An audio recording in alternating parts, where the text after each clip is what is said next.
This conference will now be recorded. Hi friends, good evening in this Azure Databricks Master Program.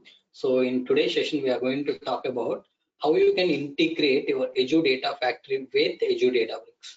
So as part of this, we are going to see accessing a Databricks notebook with input and output parameters. So what I wanted to do, I want to call my Databricks notebook from Azure Data Factory. So when I am calling the Databricks notebook from Azure Data Factory, I am going to pass some input parameters. Example, so I have a different folders in my data lake storage Gen 2. Example, I have partitions, year, month, day partitions. Let's consider a this year partitions. 2021 is the my root folder. Inside that I have a month folder. This is 01. Inside month folder, I have a day folders, example 01, 02, 03 up to today 23rd. So I have a 23 folders inside 01 folder because all these 21 days belongs to the first month. Okay, this first month is in which year? 2021. So that's why you will have a 2021 year. Inside that you will have a month folder. Inside that you will have a day folders. Now, for which date I want to process the data? Example, I want to process data for yesterday. So I need to pass 2021 slash 01 slash 22. So that is the date that I need to pass it to the my Databricks notebook, so that my Databricks notebook will understand that this is the partition it has to read. It will read that particular partition of data, and it will do all the transformations that we have discussed, and after that result it is going to write it back to the maybe another layer. You can say some process layer, wherever you want to write, you can write the data. So once it has written the data successfully, I want to send some output. So maybe you can say Databricks notebook execution successful, something like that. Some output I want to send it. Okay, maybe you want to say the number of records which I've written to my process layer is equal to some 1 billion. So that 1 billion number I want to send it. Let's say I have written just some 1 million records to my output folder. So 1 million records I've written to the output folder. So this is the message I want to return to my Azure Data Factory. Okay, where we are calling this Databricks notebook. So to that particular place, I want to return this output, how you can return. So all these things we will discuss. Let's start. So in today's session, we will learn Azure Data Factory integration with Azure Databricks overview diagram we will discuss. Then we will talk about mount data lake storage Gen 2 in Databricks. The reason why we need to mount it, we already learned how you can mount blob storage, data lake storage, Gen 1, Gen 2. Okay, so SQL database, SQL database. So many things we discussed, isn't it? So now today we are just using same mount point for reading the data from data lake storage Gen 2. So what kind of data I need to read? Based on the dynamic parameters. So dynamically I'm going to get some partitions data. Partition means I want 2021 01 22nd data I want to read. Maybe next time somebody may send, let's say 2021 01 23rd, meaning today data. If you want to process, then you need to send 2021 01 23rd you need to send. So likewise I'm going to receive the dynamic data I'm going to receive dynamically as an input. So this state I need to append to my actual path to read the actual data, So mount data lake storage Gen 2 in Databricks. We are going to mount this particular data lake storage Gen 2 in Databricks. Once we mount it, then we can able to read the data which we have in data lake storage Gen 2. Then we are going to see call Databricks notebook from ADF V2 Pipeline. So we have a Azure Data Factory pipelines. So from Azure Data Factory pipelines, how you can call Databricks notebook, we will learn. Then we will see configure set variable activity. Basically, why I'm going to use set variable activity to set what date you want to send it. What date you want to send it, that particular value I will set it by using a activity called set variable activity. You can just generate dynamic date here as well.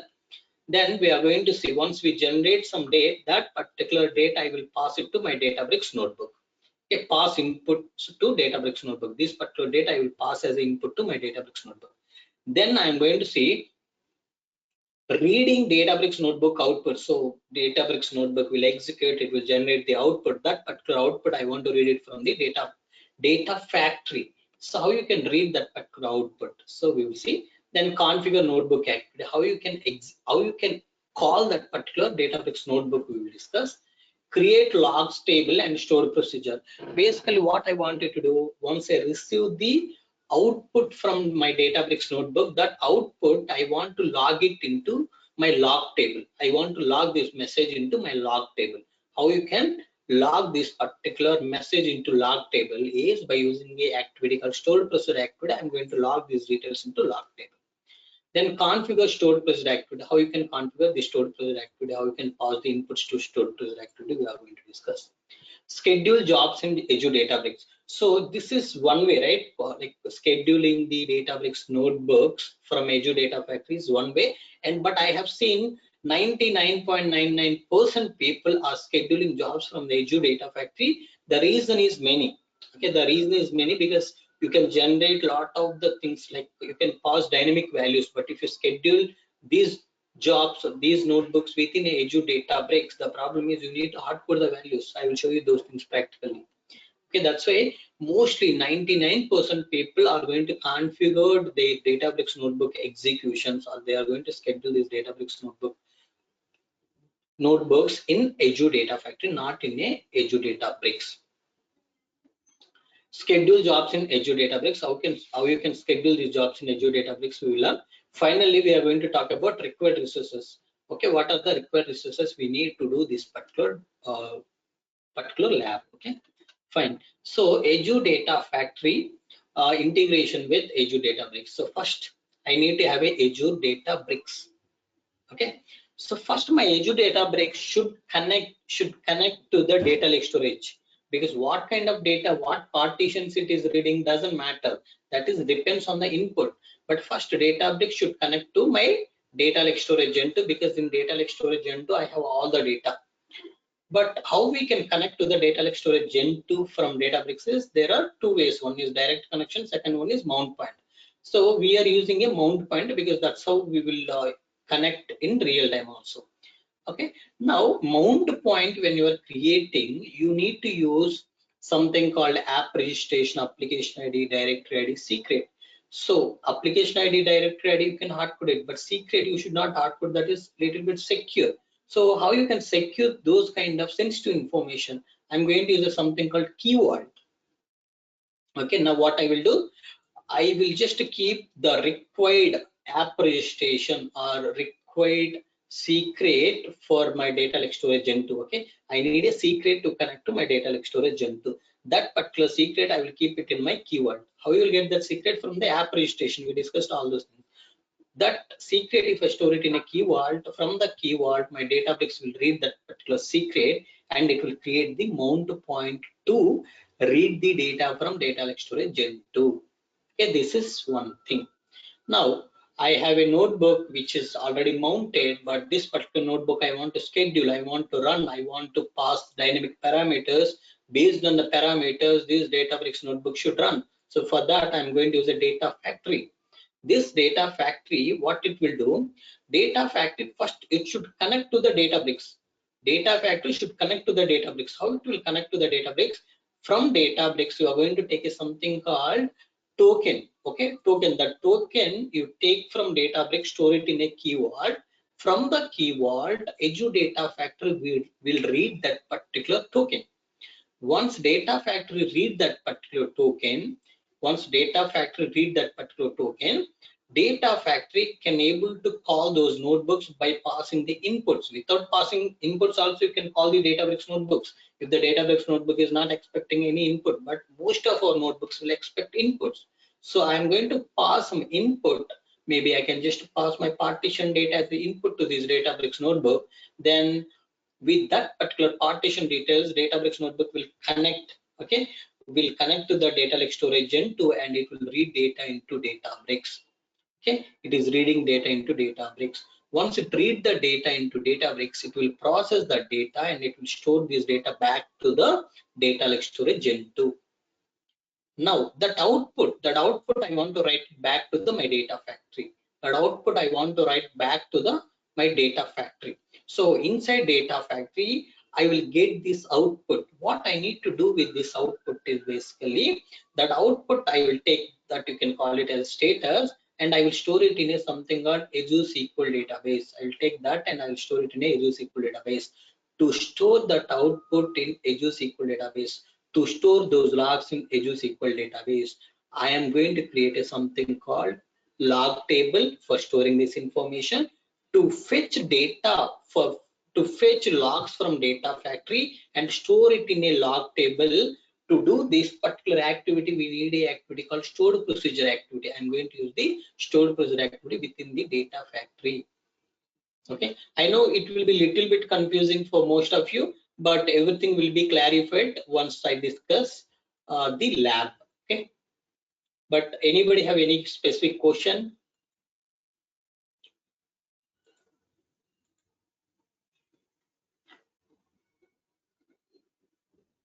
Okay, if no question, that's all. I hope everybody's clear on this. Please let me know if you are not clear on this. I can explain this particular diagram once again if you want.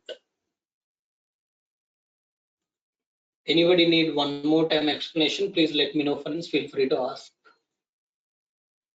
Devendra, Murli, Nagaraj, Netra, Ratnaraj, Shiva, Sudhir, Vinod, Abhishek, Anji, Bharat, 6.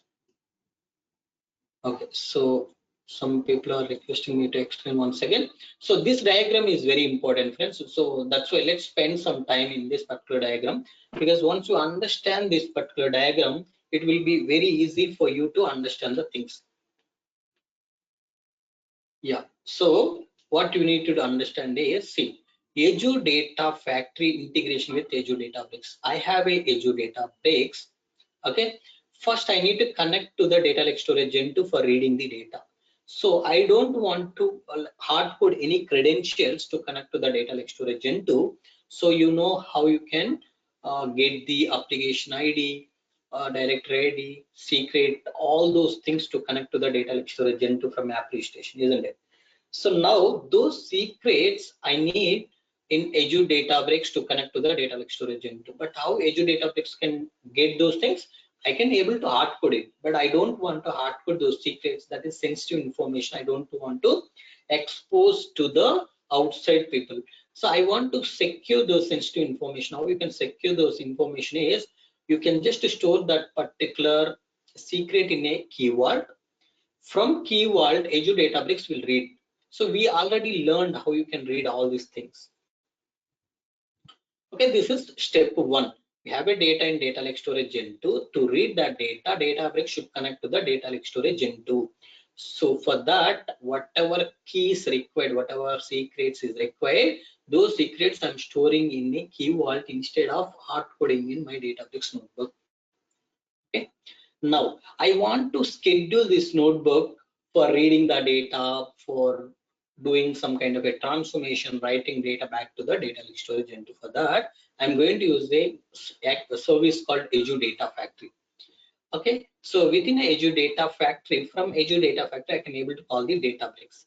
How you can call the Databricks notebooks from Azure Data Factory is, first you need to connect to the Azure Databricks workspace. And you need to select the cluster, on which cluster you want to execute. We talked about multiple clusters, all purpose cluster, job cluster. Now what you need to do, you just take the token from Azure Databricks, use that particular token in data factory to connect to the Databricks. Okay, so if you take that particular token and store it in a keyword, from the keyword, Azure Data Factory can read that particular token. Once it read that particular token, I can able to write that, then I can able to connect to the Azure Databricks workspace. So then you select a notebook which you want to execute from ADF, and you can pass the inputs to that particular notebook. Okay, in our case, notebook is expecting partition data. Okay, for which date you want to process the data, so that I will pass it. So once Databricks is get that particular partition data, it will read the data from data lake storage gen 2 and it will process that data. Then we are going to write that output back to the data lake storage gen 2. So once I have successfully written data into data lake storage gen 2, maybe you can say successfully written the data. If you want to say the number of records, you can just mention the number of records. I have written these many records. So that particular count you can able to that particular count you can return to the Azure Data Factory. What Azure Data Factory can do, Azure Data Factory can collect all this output, right? This output now I can store it in a MySQL database. Okay, how you can store this particular output which you have received from Databricks notebook into Data Factory in SQL database is by using a stored procedure. By using a stored procedure, what you can do is take the output that Azure Data Factory has received from Databricks. From Databricks, Azure Data Factory is going to receive output.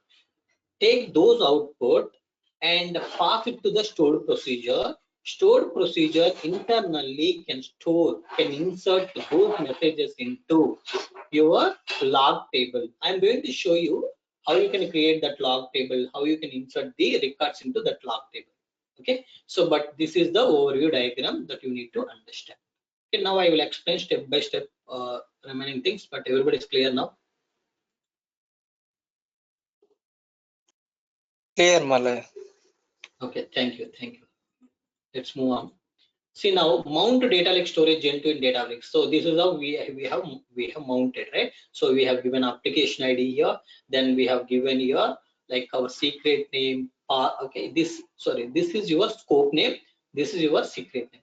Then here you can see this is our directory ID. Directory ID in the application ID we output it, but secret we are reading from the key vault. Next.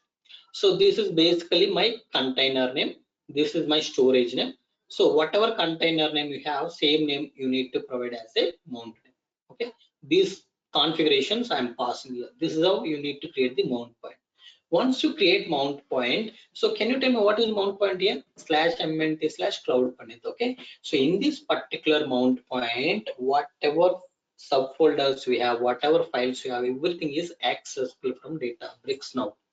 So now what I want to do, something like this. See, so source path /mnt/Cloudpandith raw data is my folder.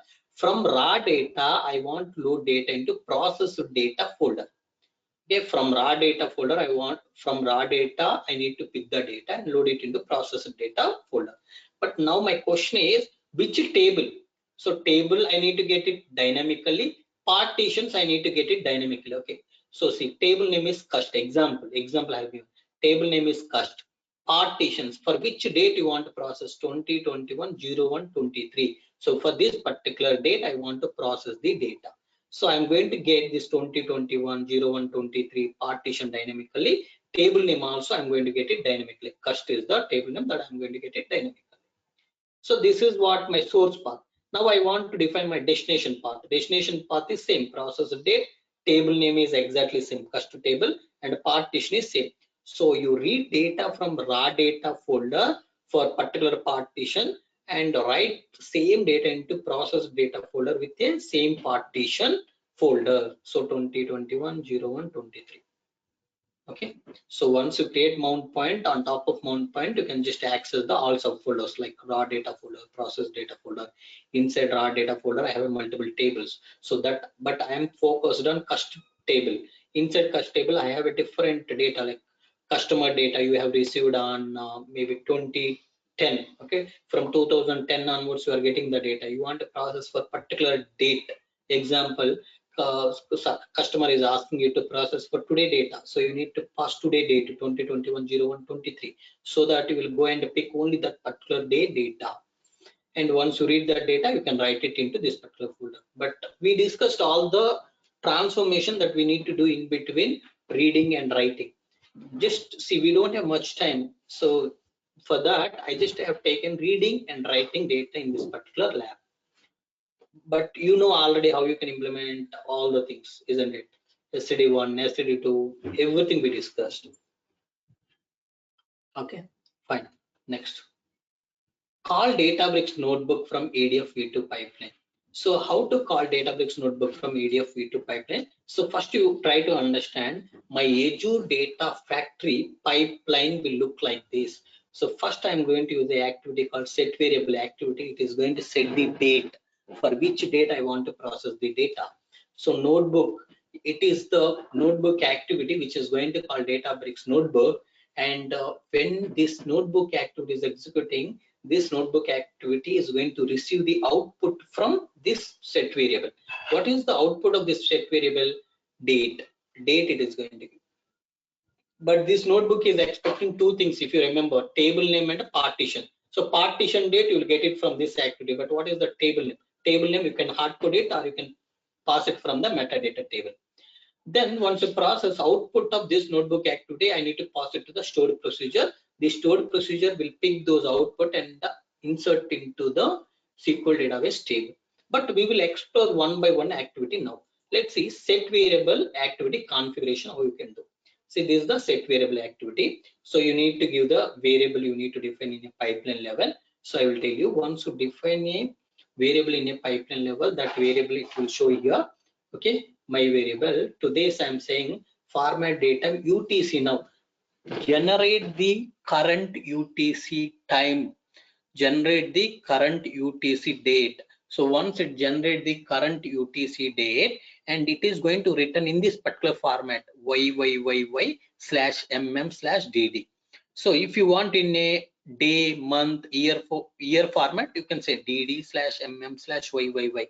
But I want what? Because I have a folders year, inside year I have a month, inside month I have a day. So that's why year/month/day. This is how I'm going to generate the date by using a set variable activity within Azure Data Factory.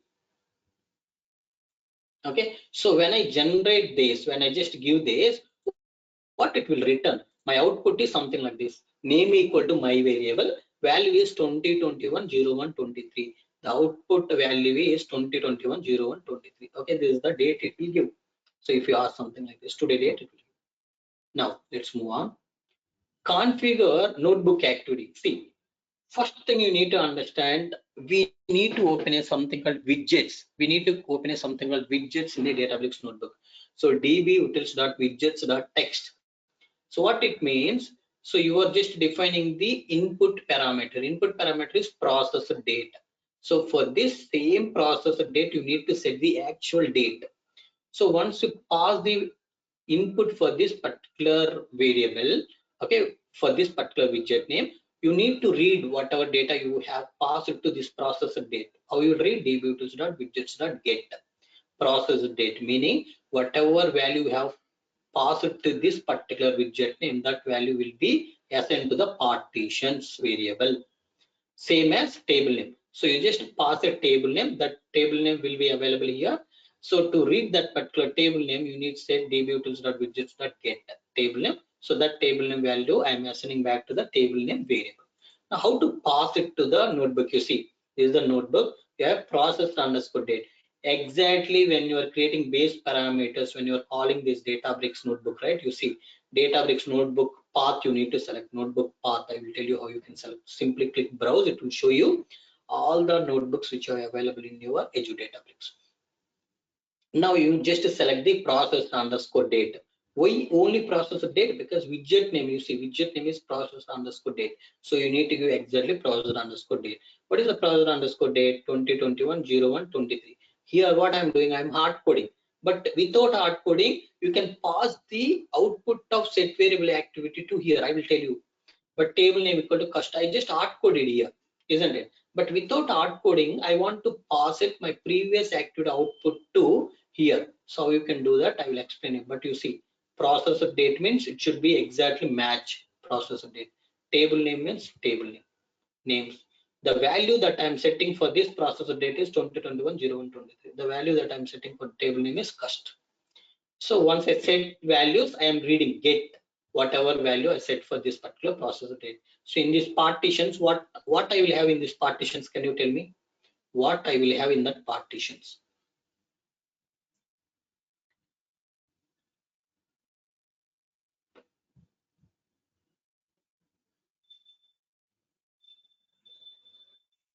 Many people are there, but nobody is answering. Tell me, friends, tell me. Once again, explain what I didn't get. Okay, whoever understood, please answer first, friends. I will explain you later. Can you tell me? Yes, somebody told date, but what is the date? Can you speak out?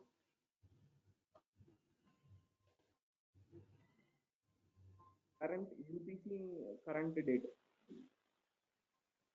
Okay, so in this partitions, what I will have 2021 01 23, because this is the date I am setting to this process underscore date. When you set this particular date to process underscore date, so same value I am reading and assigning to a variable called partitions. In the same way, first is the value that I am setting to table name. Okay, table name. So that table name, what is the value that I have assigned to this table value? That value I'm just getting. Once I get that value, I'm assigning to a table name. Now table name equal to cust will be there, partitions equal to 2021 01 23 will be there. Okay, clear, Murli? Yes, Malaya. Next. See, configure notebook. So this is the notebook. See, output of previous activity I'm going to pass at the rate variable of my variable.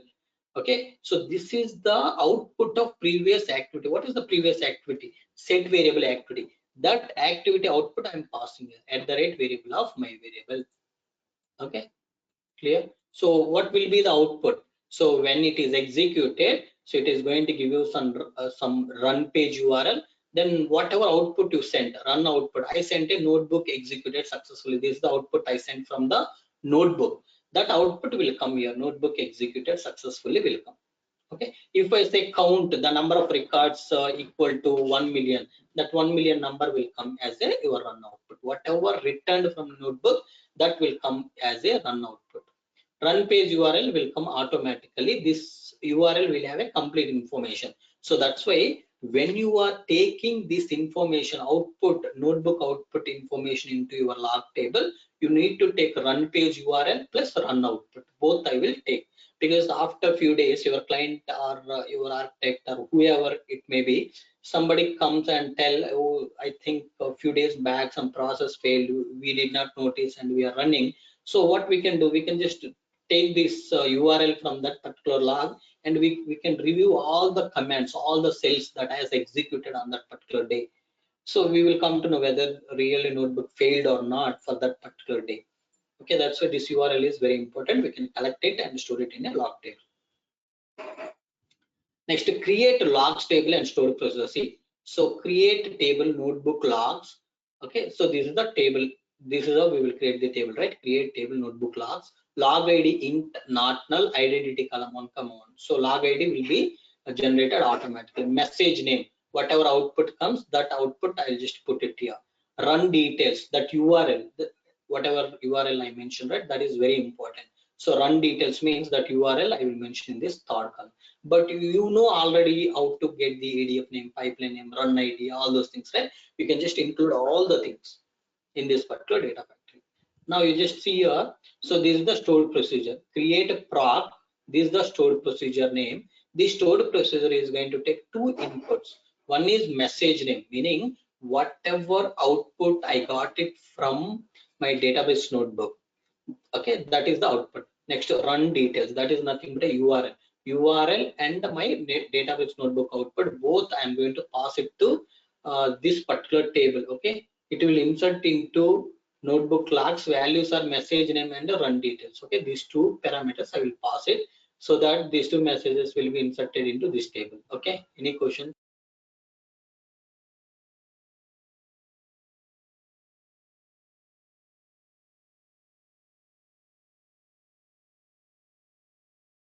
Clear, Malaya. Yeah, thank you. Let's click on this. Yeah, so configuring stored procedure activity. Now you see. Okay, so I have a stored procedure. If you remember, you see here. This is the stored procedure which require message name and the run details, isn't it? So what you are doing, this message name and run details, you are inserting into notebook logs table. You see, this is the table you have created. Into this table, you are inserting these messages you are passing. But how you will call this stored procedure? How you will pass these two messages? I will show you now. See, this is the stored procedure activity in Azure Data Factory, and you need to select your node stored procedure name and message name and run details. Message name means how you will get this message name at the rate activity of your notebook name, notebook activity name dot output dot run output. When you say run output, actual message will come. So run details, for that I need to say in notebook output we have something called run page URL. That URL I need to pass it to run details parameter. Okay, so if I pass the actual values to these two parameters, those two parameters will insert the actual message into the log table. Okay, so required resources for me is Azure Databricks. I need Azure Data Factory, Data Lake Storage Gen 2, app registration, and Azure Keyword, Azure SQL database. So all these things I need. You know Azure Databricks, where we are going to create clusters, and notebooks, Data Factory, where we are going to call these particular Databricks notebooks, and where we are going to schedule it. Data Lake Storage Gen 2, where we have a actual data. App registration, we need to connect to the Data Lake Storage Gen 2. Okay, with the of Azure Active Directory, we are going to authenticate the required permission to the data store Gen 2. Key Vault, where we are securely storing our secret. SQL database, it's a database where we can maintain all our metadata, or we can say all the logs, or whatever you want to maintain, you can maintain in a Azure SQL database. Okay, so these are the slides I have. Okay, friends, any questions before I start with the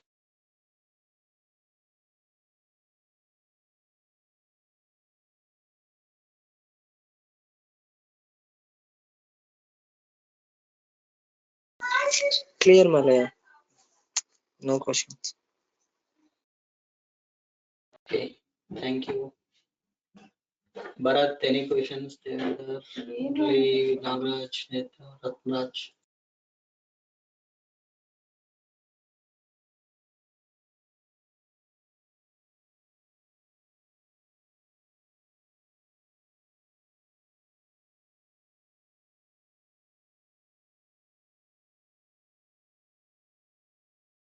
And let me just go and create the resources one by one. So you know already how to create all these resources, because since like last few days we were creating, right? So let's create quickly one by one. Click on Azure Databricks. Click add to create the Azure Databricks first.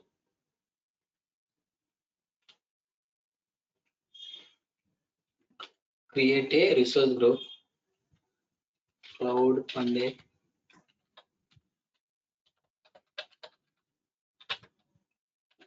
Databricks master program. Okay. Click OK. Cloudpandith ADB. In which location is to S, you know all these things, remaining things you know, right? Just let me click review plus create. Click create. Okay, come here, let me just open portal.azure.com. Let's create our Azure Data Factory.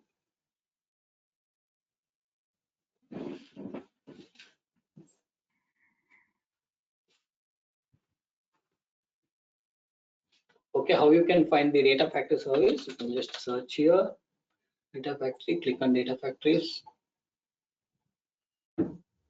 click add to create the Data Factories. Okay, this is a subscription. You can use the same resource group. Okay, in East to West, you just give the Data Factory name, Cloudpandith ADF. Okay, ADF today date, let me give to make it unique 0123. Okay, this is the Data Factory service. Git configuration. So Data Factory is a code free, right? So completely code will be generated in backend. That code, if you want to put it directly in a version control tools like Azure DevOps or GitHub, you can able to use this. But when we don't want to use this, you can say I want to configure later. You just click that, click review plus create. Create it. Now come here. Let me create now our data source, where we are going to keep all our data in Data Lake Storage Gen 2. So you know how you can create the Data Lake Storage Gen 2. Let's create Data Lake Storage Gen 2 now. Click on storage accounts. Click add to create the Data Lake Storage Gen 2. Use same resource group. Okay, storage account name, I can say Cloudpandith ADLS V2 store. Okay, V2 store, I think somebody is taken. Let's say ADLS V2, yes, it is there. Click OK. Networking, all these things you know, right? So in advanced tab, what we need to do, so the difference between data lake storage Gen 2 and blob storage is it's a hierarchical namespace, but blob storage is not, right? Just click review the screen. Blob storage is a flat file namespace. Now, so we have created all the resources, but to store the secure data, we need a something called Azure Key Vault. Okay, we need a something called Azure Key Vault.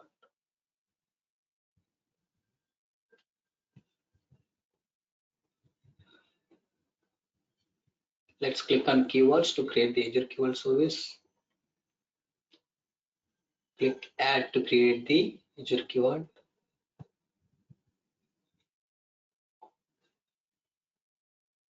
Okay, this is the resource group, and Key Vault name I'll just say Cloudpandith AKV. I'll just use today date. Make sure that this is unique.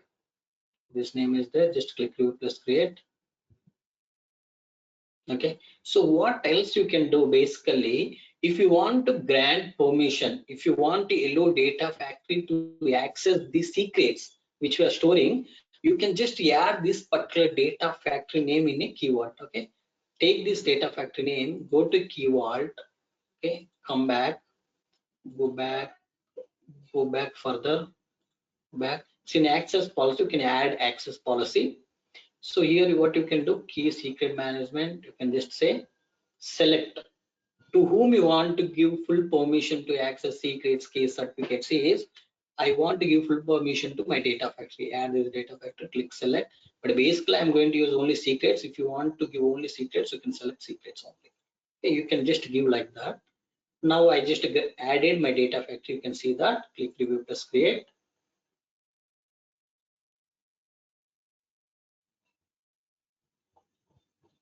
You can create it. Okay, now come here. It's a total.azure.com.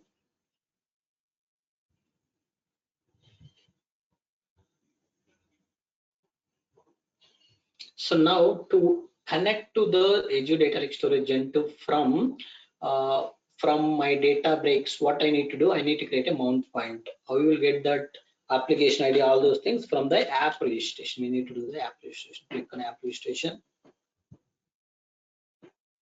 Click new registration. Okay, you can say Cloudpandith user. Okay, Cloudpandith user. Just click register. Cloudpandith user.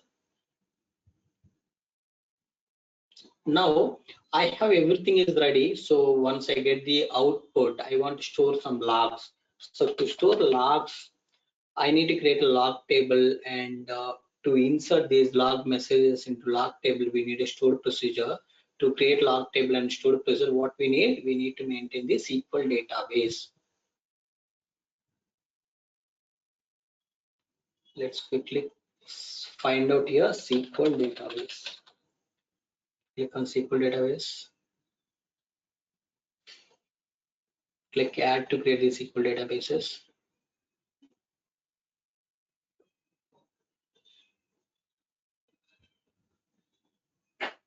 This is the resource group. Okay, my database name you can say Cloudpandith SQL DB. I want to create this server. Click create new server. I can say Cloudpandith SQL server. And okay, somebody has taken this name. You can say Cloudpandith one SQL server. Yes, it will be available. Yes, enter username. Let me enter password here.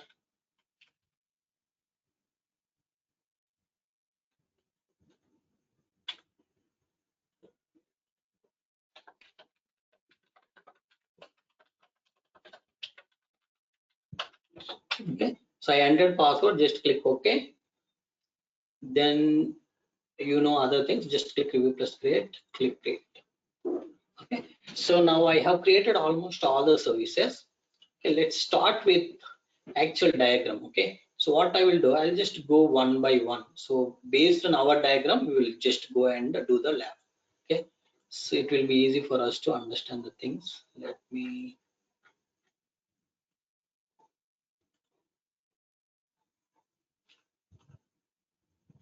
okay. So in this, you can see in this particular diagram, okay, in this particular diagram, you see first I need to open the Azure Databricks. I have all the services are available, but first I need to open the Azure Databricks. Let me go to Azure Databricks. Okay, just click go to resource, click launch workspace.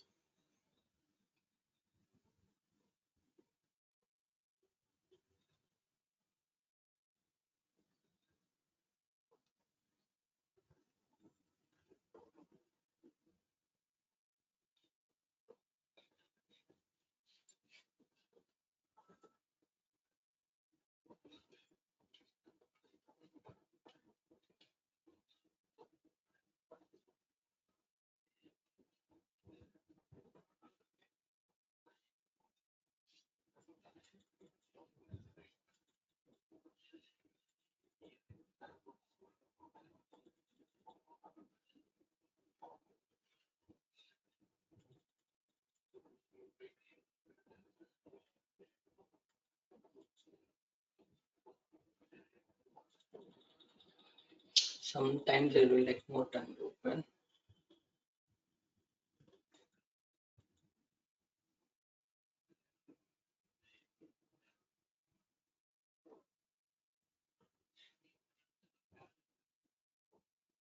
Okay, if it is taking more time to do one thing, just close this, click launch workspace once again.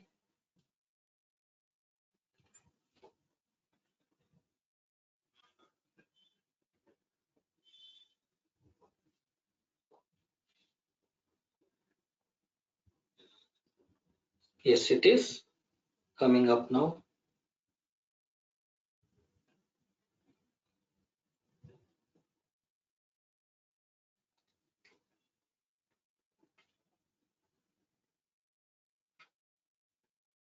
Yes, it came up. Okay, fine.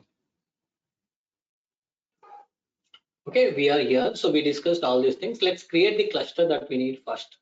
Okay, in this, let's create the cluster. Okay, Cloudpandith demo, you know, I'm just using single node cluster. Okay, all rest of the things we know. I'll just configure it to 60 minutes, create cluster.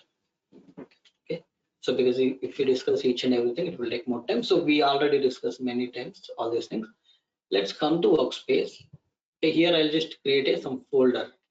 This folder is, you can say this is a phase one.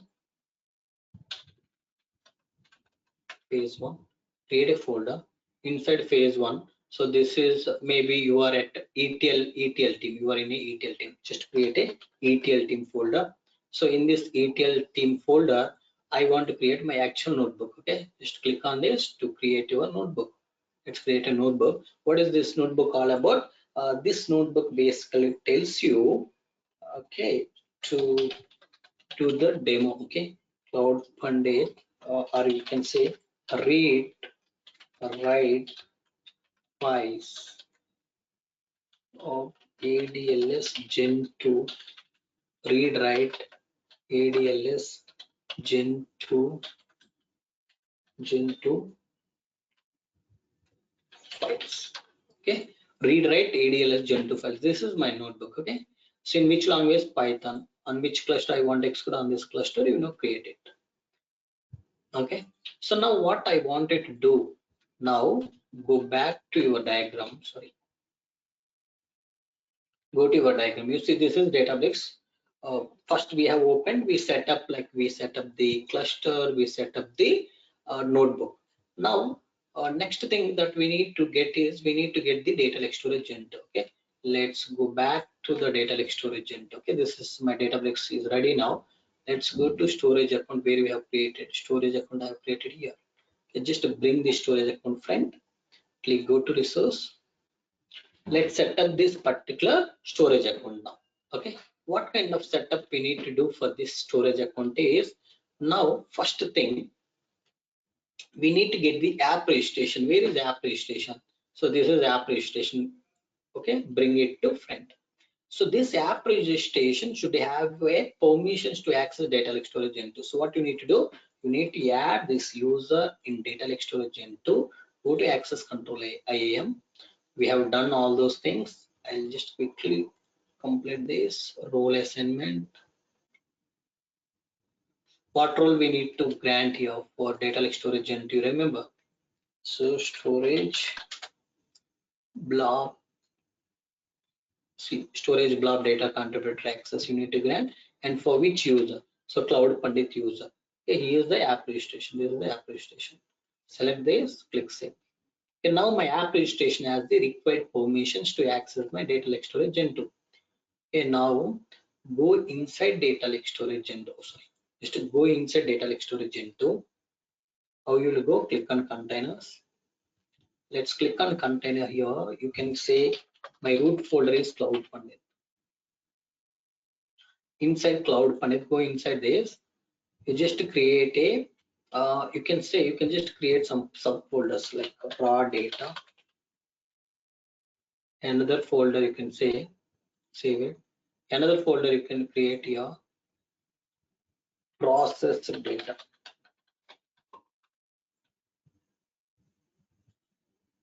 So raw data, processed data. I have two folders. In raw data, we will load actual data. In processed data folder, we will actually write our output. I don't want to touch anything inside processed data folder. All the required folders will be created by my Databricks notebook. So that's why I won't touch my processed data folder. I'll go inside raw data folder.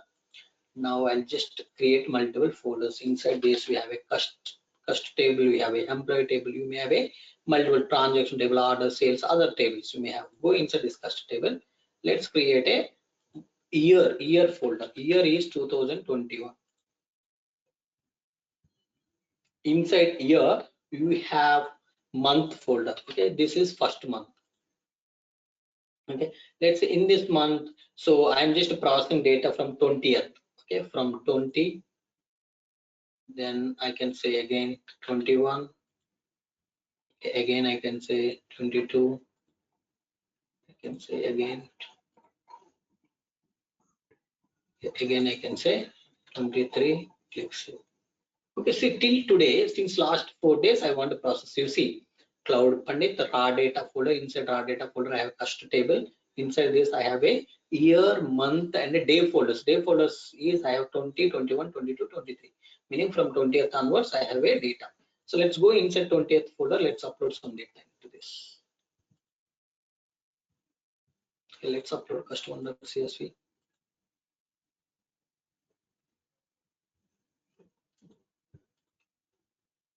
Refresh this to see that particular file. I think it did not come up, but this is uploaded.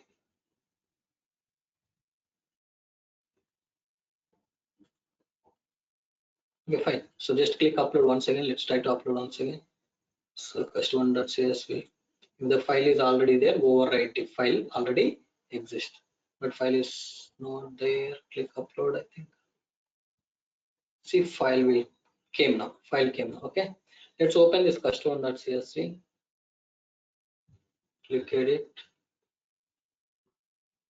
So this is the data. Just click preview. So this is my credit card information. I have some credit card information. Okay. Click OK.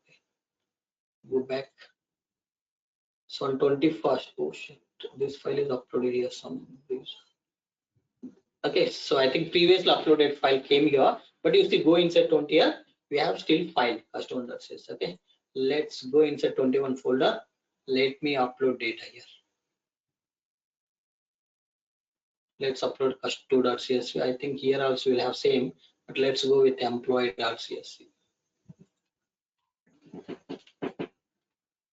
Okay, so fine. Let's close this.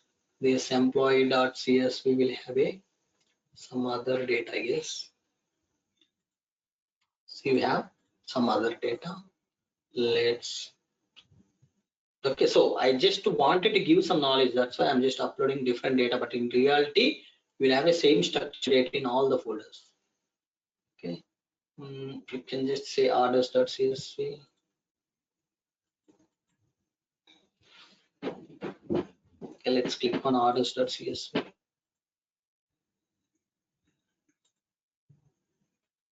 Yeah, some orders.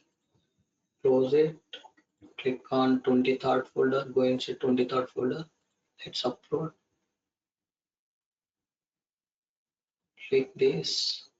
You can say something like results.csv. So results.csv is having the same credit data. Okay, I know this 100% it has a credit data. Yes, see credit card details. Okay, something credit data.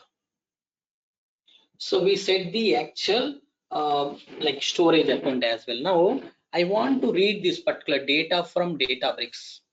What you need to do? Now let's go to the diagram. Okay, we have Databricks, we set up the data lake storage. Now we have a key vault. Inside key vault, I need to store the required secrets to connect to the data lake storage end. Okay, let me go to here, go to key vault. Okay, this is basically app registration. This is my key vault, isn't it? So go inside this key vault.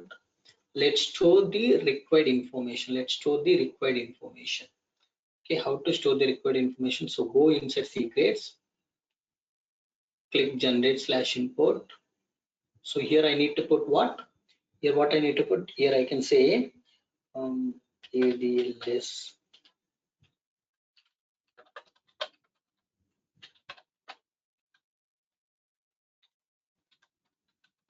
secret. Okay, this is what I think. Not telling these things.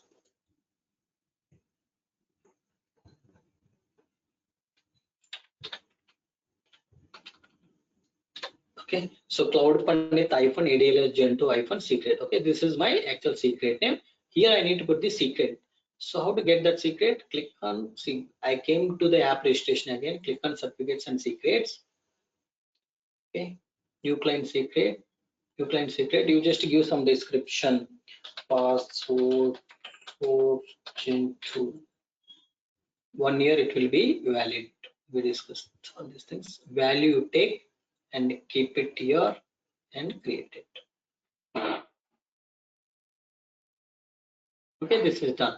Now you come here, see, I have stored my secret in my keyword. Now what I need to do from my data, from my Databricks, I should be able to connect to the keyword by reading the secrets from keyword. Okay, now what you need to do, Databricks should be able to read the secrets from the keyword. To do that, we need to create a scope in a Databricks. Let's go back to the Databricks. Let's go back to the Databricks. We need to create a scope. How to create scope? After .NET, just remove this. You put hash secrets slash create scope. And so we need to read the secrets from the keyword. For that, see scope name. Scope name you need to remember AKV connection, Azure keyword connection. Okay, please remember this is very important. Azure keyword connection. So who all can access? All users or creator? We discussed creator means only if you have created a Databricks workspace in premium pricing tab, it will be allowed. All users is allowed in both the cases. DNS name and resource ID of keyword. Keyword DNS name and resource ID we need to get it. So this is the keyword. Go to properties to get those two. Okay, select this. Select this value URI. Come here, put that here. Go to keyword, take the resource ID. Come here, put this resource ID here. Create it. So this name you need to remember AKV connection, isn't it? Now we also connected. Okay, so I have stored the secret in keyword from keyword. Okay, my Databricks connected to the keyword. Now only thing that Databricks should do is Databricks should establish the connection to my data lake storage Gen 2 by reading the secret from keyword. Okay, let's go back to here. Let's click on this particular notebook. Okay, so what we need to do now? What all things we need to know to create the mount point? We need to create the mount point. So but what all things we need to create the mount point for data lake storage Gen 2? Tell me if we discussed all these things. Please tell me what all things we need. You remember? Anybody remember? Okay, Yeah, container. okay, if you did not remember, that's okay. You see, I just paste here all the things you need to remember. See, this is the code, right? In this, what we need, application ID, we need to get it. Okay, how to get that application ID? Go to here. Okay, go to here. Let's click on overview. In this app registration, you'll have a application ID, directory ID, all those things. See, this is the application ID. Copy this, go to notebook and replace your application ID.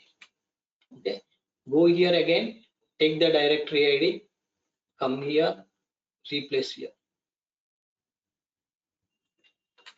Okay, next, take the scope. What is the scope? AKV connection. Key. What is the key? What is the key? Key is nothing but a secret from Azure Key Vault. Come here, click on secrets. So this is your actual secret name. Okay, take this name and provide here. Okay, you are done with this configuration. Now come to the second part. Here you need to set your storage account name. What is the storage you are trying to mount? Okay, this is the storage. Cloudpandith data lake storage gen 2. This is the storage I want to mount it. Okay, remove this and place this. Okay, next, what is the file system you are trying to mount? We have only one file system I have created, Cloudpandith. This I want to mount it. Okay, just put that here. Same thing you need to give here. Okay, so with this you are done with the mounting. Okay, just execute this to create the mount point. Let's execute this to create the mount point.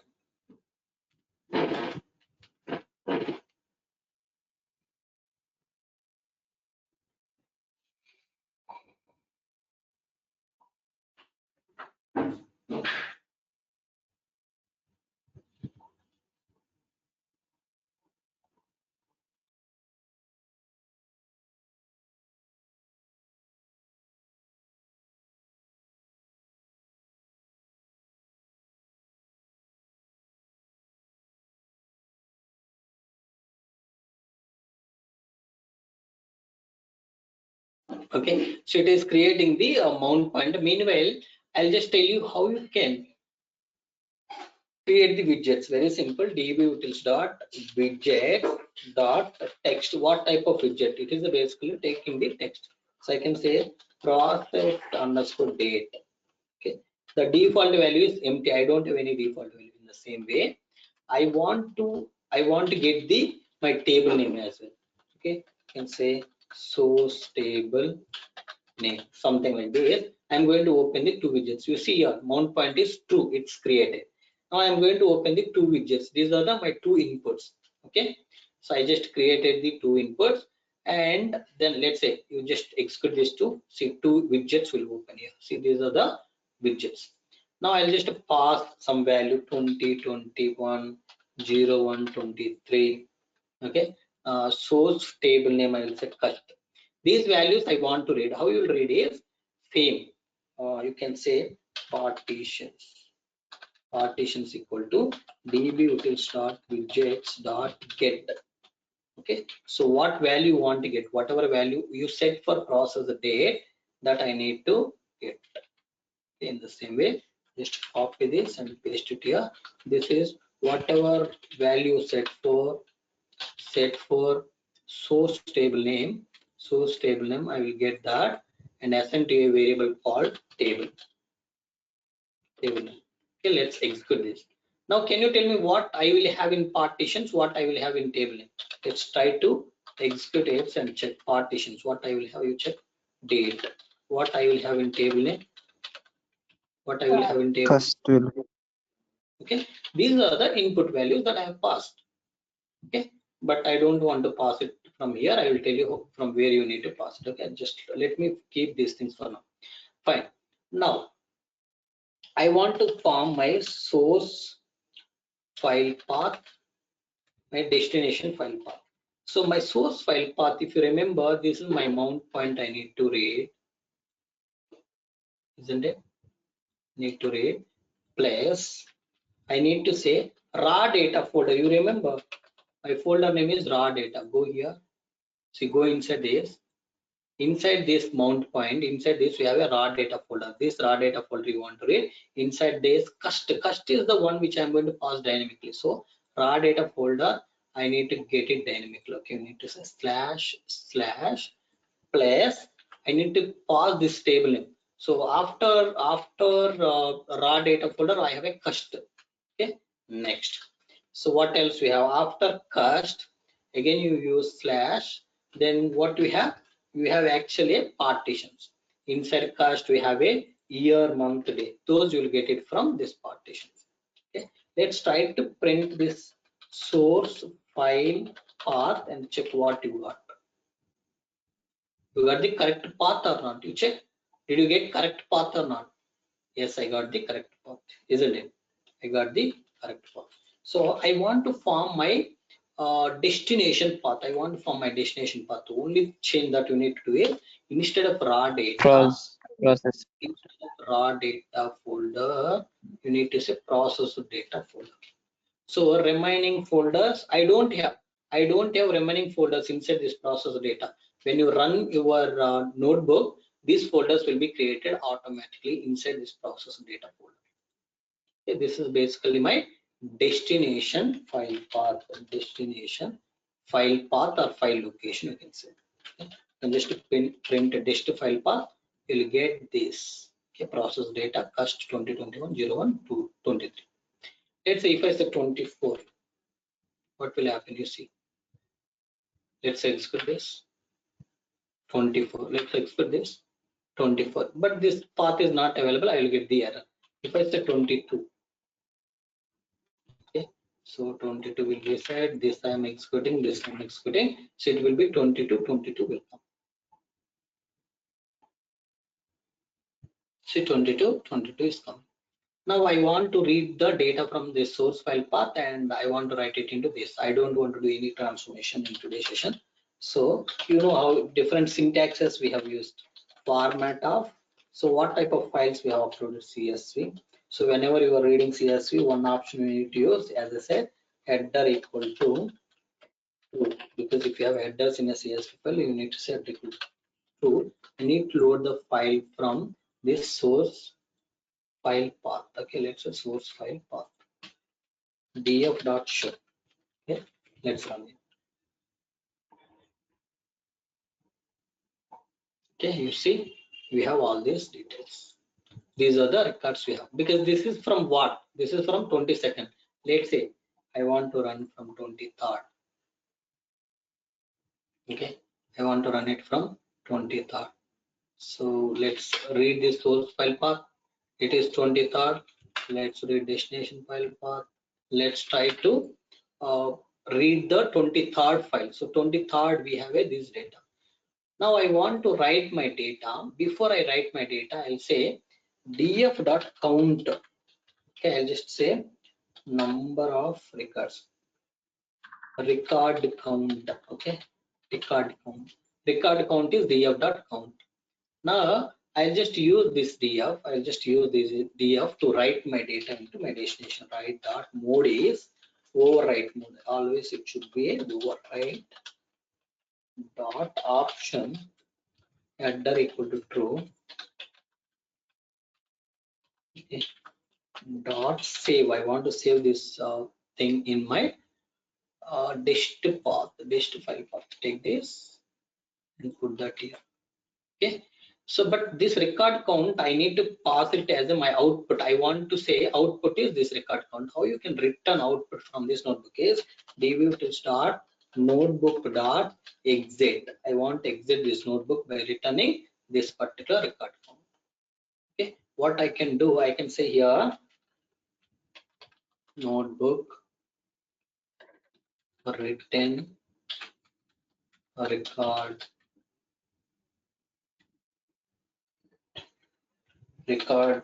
written record count written count is, I can say these many. Okay, I can say these many, but this should be string to append. This is basically number is coming, so I'm just converting into string to append to this. Okay, so this is how I will get the some final message. You will come to know notebook written record count equal to, if it is a 12 records, it will give 12. If it is a 13, 13 it will give. Okay, this is the line which is going to return the output from this particular notebook. I have not executed all these right lines, all those things, right? So I'll just see. Basically, you can just remove these dates and all, because I need to pass all these dates from where. So you know, you can have all these things. It will be confusing for you whether it took dates from here or from data factory. That's why I'm just removing the data from here. And this mount point is the only one-time job. You just comment it. You no need to do again and again. Okay, you no need to do again and again. You just comment those things. Okay, fine. Now go to, yeah, let's go back. Yeah. So now what we need to do, we need to open the data factory. Okay, let's open data factory. Let's open data factory. Here is data factory. This is the data factory. Okay, once you open data factory, click on author and monitor.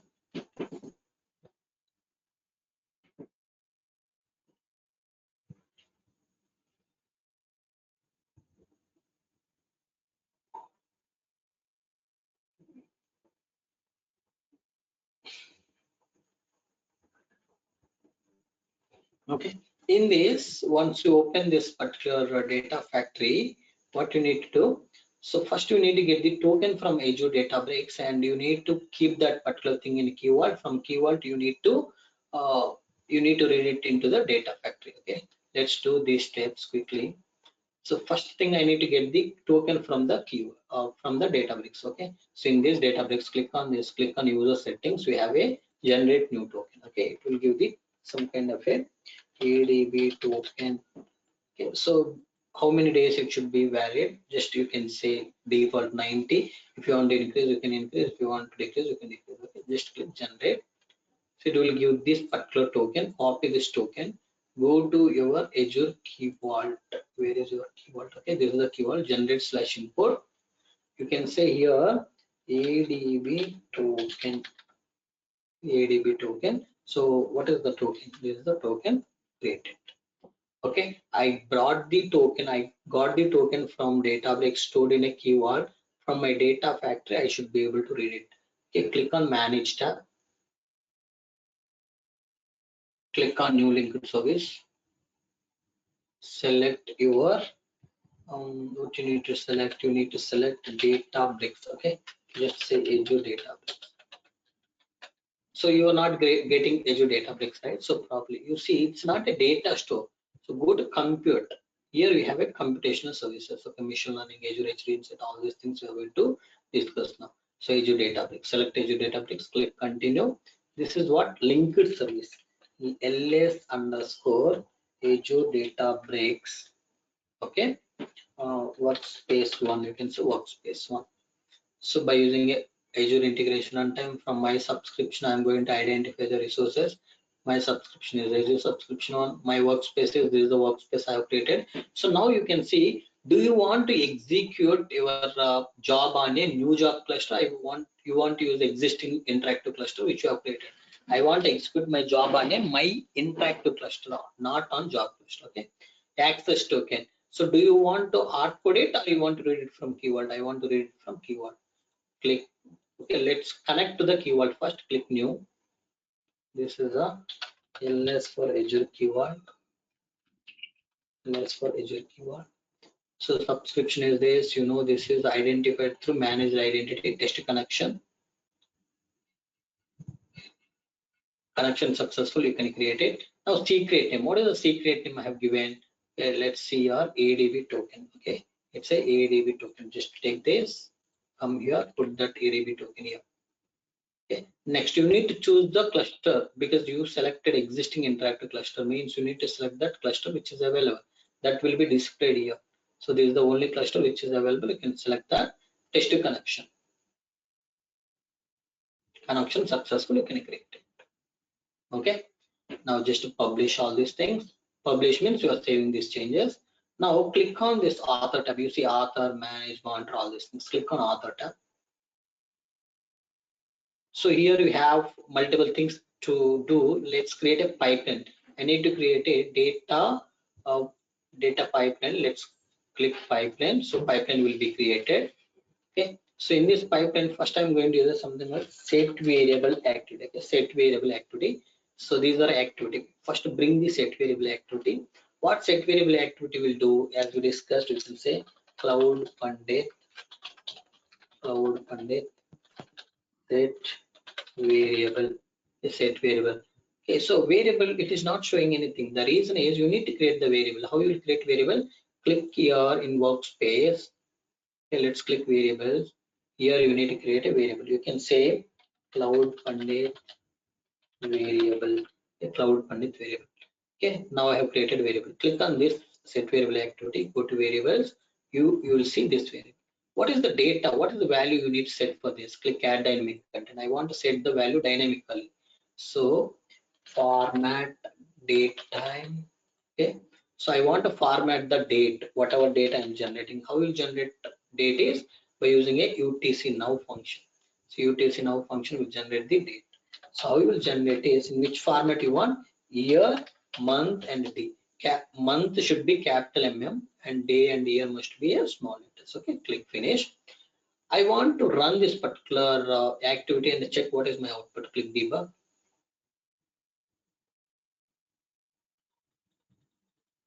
Okay, let's see the output. What is the output it has given? 20, 21, 01, 23. If this is the output that I need to pass it to my next activity. What is the next activity? So I need something on notebook activity. Notebook, right? Just to bring this notebook activity here. So you can pass the output of this set variable activity to notebook. Okay, you can say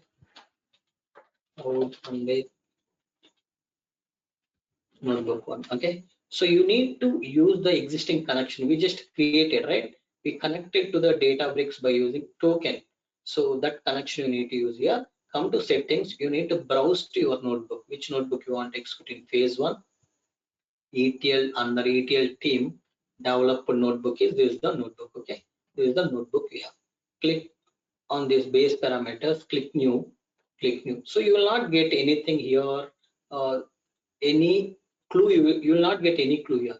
So what is the names you need to give is exact names you need to give. Go to recents, click on this notebook. So what is the widget names you have given? Processed underscore date. The same name you need to give, processed underscore date. Next, source table name. So these are the names you need to give. So processed underscore date, how you will get it? That is basically from variable. Select this, click finish. Next, source table name. So source table name is basically you need to give it dynamic. Okay, source table name is cust. Okay, cust is my source table. Process date is this is the process date. This is a processor date. This is a source table name. Source table name I'm just outputting, but the processor date is I'm getting from the previous activity, that is set variable activity. Everybody's clear? Yes, Malay. Yes, sir.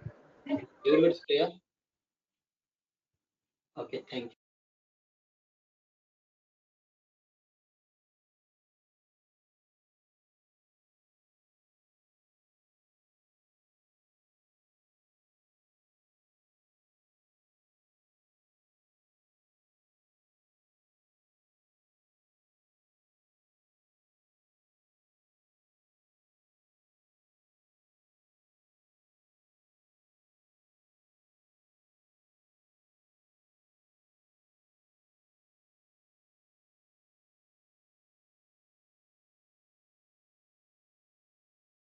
Sorry, Malay, your voice is not.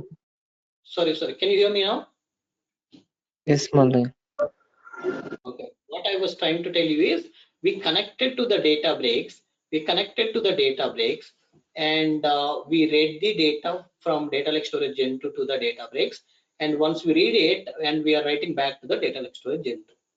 Okay, then we can write this output into my data factory. I can write that output into Databricks is returning some output, right? We have seen in notebook that output I am returning to the data factory. Now data factory will get that particular output. We see till here, we will see first. Okay, let's see till here what will happen. Let's execute the pipeline and we will see how to execute pipeline. Let's click debug.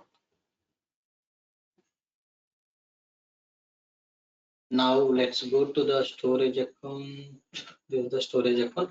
Let's see. In this, all the folders will come automatically. Okay, once the pipeline is executed. Okay, come here.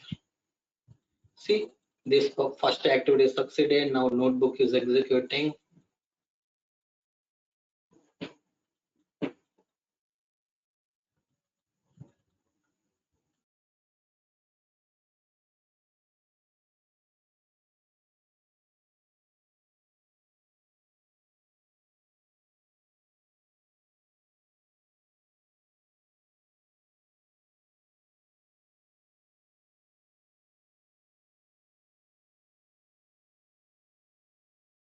Okay, see now, notebook is executed successfully.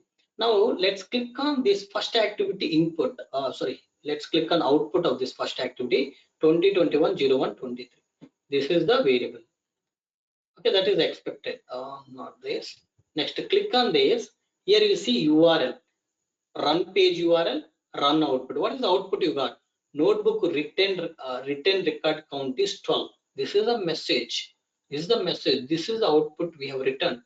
This is the output we are getting. This is the URL we are getting. This URL and this output I want to log it into my SQL database table. Okay, how to do that we are going to discuss. But before that, let's go to the storage account. Let's refresh this folders. In process of data, see cust folder came inside this 2021. Inside this 01 23rd. Okay, so this is the file we got. This is the file we got. Okay, because it's a Spark. When Spark is writing, all these metadata files will create. Okay, it will have all the part files it has generated, started, and success is the transaction files. Okay, fine. Now, what I can do for you now, let's delete this cust folder again. So if I delete cust folder, basically all inside folders will be deleted. Now process data folder again empty. Now this time, so final thing that we need to do is we need to connect to the SQL database. We need to connect to the SQL database from the data factory, and we need to execute the stored procedure. But before that, we need to create a log table and we need to create stored procedure. Let's quickly do those things as well. Let me connect to the SQL database.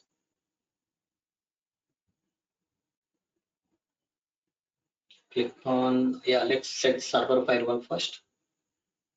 Okay, turn on this, save it. Oh, sorry, add client IP, turn on this and save it.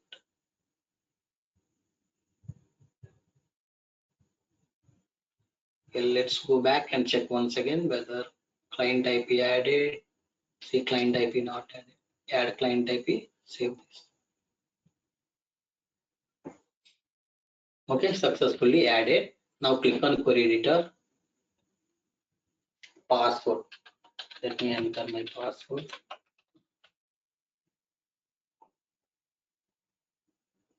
Okay. Let's create a table. You all know already how to create SQL table, right? Create table in notebook logs. I'll say log ID.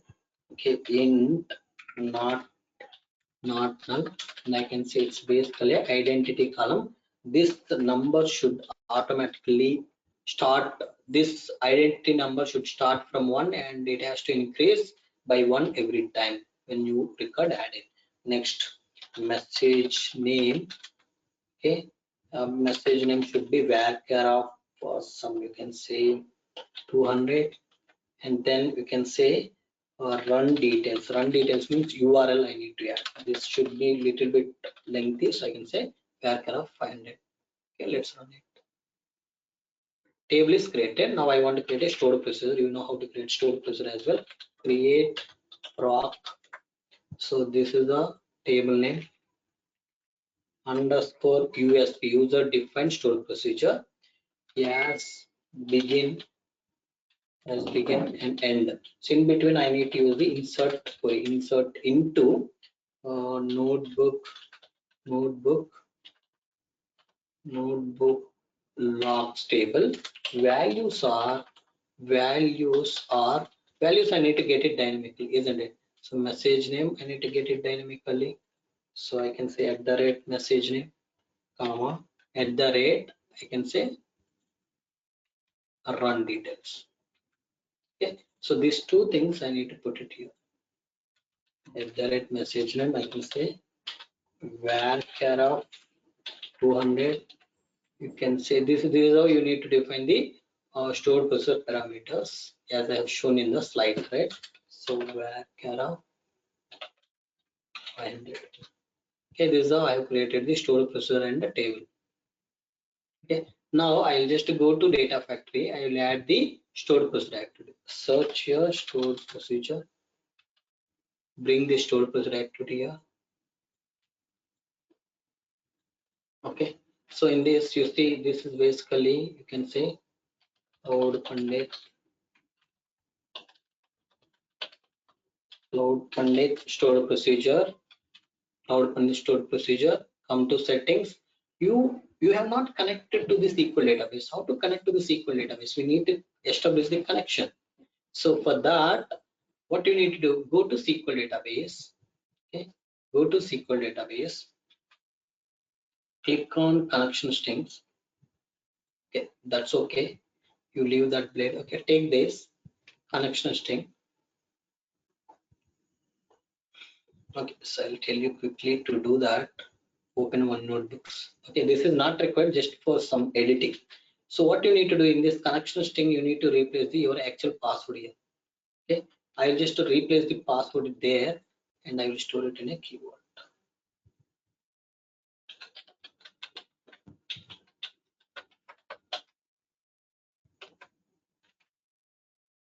Okay, I just cutted here that connection string. I cutted here, so I need to paste it where I need to keep that in a Azure keyword. Page, this is the Azure keyword. Okay, this is, I can say, equal connection string CS. This is the connection string SQL-CS. Okay, this is the name I need to use. Let's connect to the SQL database from keyword. Click new linked service. This is what ls for Azure SQL DB. Okay, DB1. So Azure SQL database auto integration, Azure integration, auto Azure integration runtime. So I need to read this connection string from the keyword. Okay, you just use this particular linked service. Secret name. What is the name we have given? Name we have given is SQL-CS. Just use SQL-CS. Test the connection. Connection successful. You can create it. Now so once you connect, you can able to see the stored procedure which you have created. This is the one. Let's import the parameter that it is expecting. These are the things. So, but what is the message name? What is the run details? Just click on this. Click on this notebook output. You see, run page URL is going to be your run details. Run output is going to be your message. Okay, run page URL I need to give. Okay, this activity dot output dot run page URL. This notebook activity dot output dot run output. Okay, that's how we need to give. Now you see what I'm going to do. Come here. Message name. Message name means just click on this. Click on notebook activity. This is the notebook activity dot output dot run output. Okay, this is the message. Next, click on this. Click on add dynamic content. This is a notebook dot output dot run page URL. Click finish. This is how we need to pass it. Now just publish all these changes. Publish it. Let's go back to the SQL database once again. Connect to the query editor.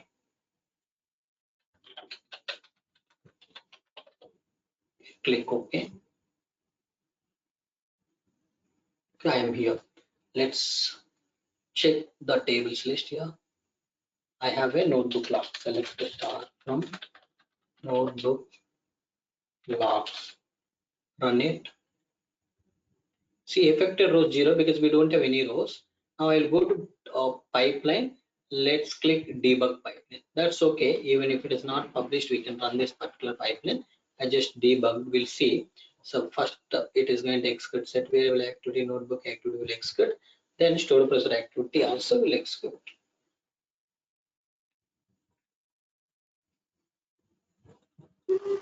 Malaya, we are copying data only 20.date. That's right. Correct. Only we are processing that particular day data. See, everything is succeeded. First, let's go to the SQL database and run this particular table. We'll see notebook return records count is 12 and this is the URL. If you access this URL, anytime you can able to see all the result. Okay, log ID is 1. Okay, and everything is fine. Go here and inside process data folder, we should see all the folders again. Okay, this is the one. But let's say this time, basically what I can do, you can do many things, but for simplicity, instead of getting the reference from this activity, what I can do, I just can hard code this value. You can just do some -1 to go to the yesterday date, but for easy understanding, so I'm just hard coding here 20 seconds. Okay, let's debug now.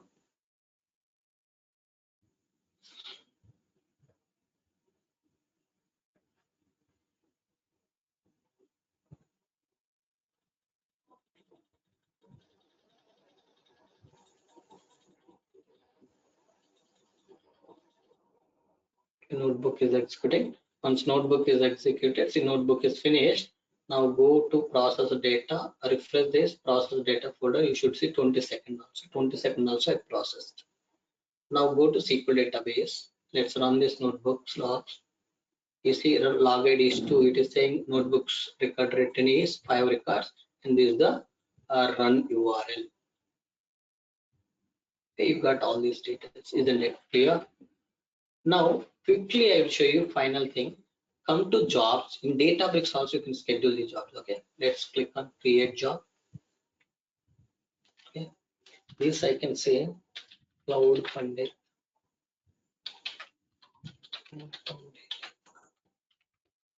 Okay, there is a Cloudpandith. Let it be Cloudpandith job created. So what is the notebook which you want to execute? This is the notebook which I want to execute. Select this notebook. And which cluster you want to execute? Click edit. I want to execute on an existing all-purpose cluster. Click on. Now everything is done. You want to edit. What you want to edit here? What you want to edit here? So what you want to edit here is in these parameters, right? You need to give the parameters. What is the parameters? You remember? Go to data factory itself. It will tell you. So this is the process underscore date. Okay. So process underscore date, I can say 2021 01 21st. Okay. This is the one. Next parameter that I need to pass is source table. Source table name I need to set cust. Okay. Cust. Confirm this. I pass these two parameters to this notebook. Where is that? Source table. I can say cust. I think we need to click add. Okay, I just added. Click confirm. So I have added these two parameters to this notebook, and I'm running on Cloudpandith demo. So you want to schedule it sometime, right? So every hour, or you can say every minute. Let's say I want to execute for every minute. Just click confirm. Okay. Now you just wait for 2 minutes. So job keep running for every every minute.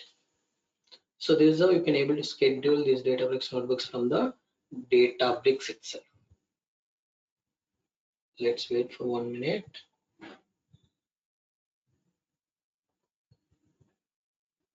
Click on jobs to see. See, job is currently, cluster is currently running.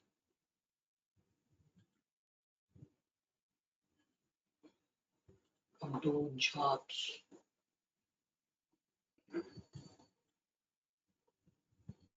Click on this job. It should pick every minute. We'll see. Maybe next within 7 or 8 seconds. It should pick. Let's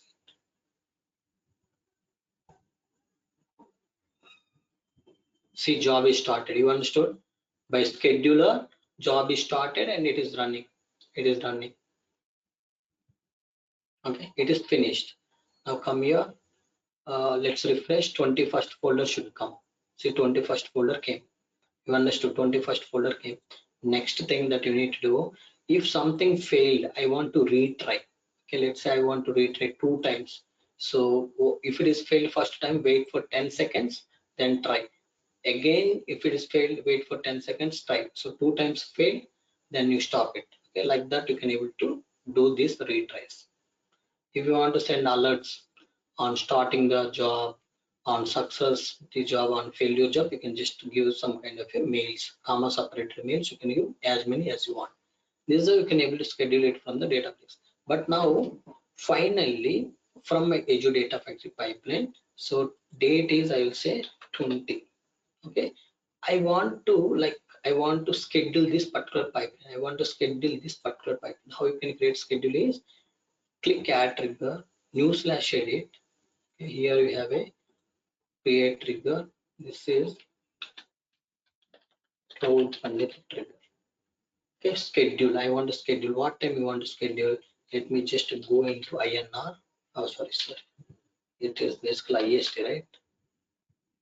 You can search like this Chennai, Kolkata, you will get it. Okay.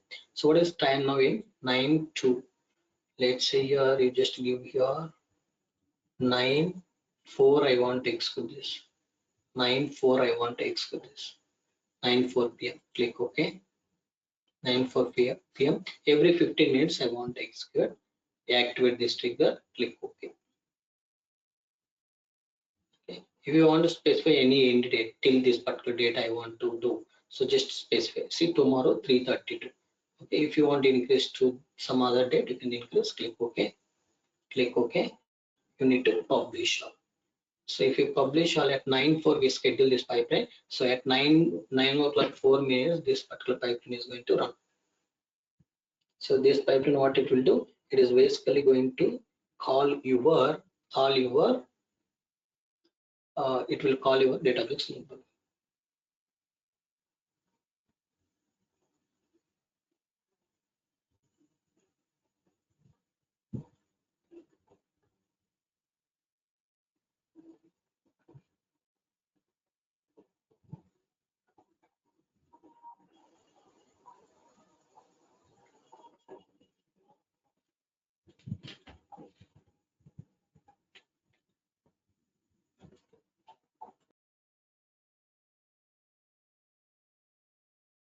Now the time is 9:04. Let's go to monitor tab to see whether pipeline is already started running. See, pipeline is already started running with Cloudpandith trigger. At what time? 9 o'clock 4 minutes. So what this pipeline is doing? This pipeline internally calling all our activities, meaning our notebook execution, everything is going to happen automatically. See, everything is done. Now come to like storage account. Refresh this process data folder. We have a 20th folder. 20, 21, 22nd, 23rd. We have everything. Next, you need to understand one thing finally. I'm not explaining anything. But here you see dynamically you are generating date and you are passing.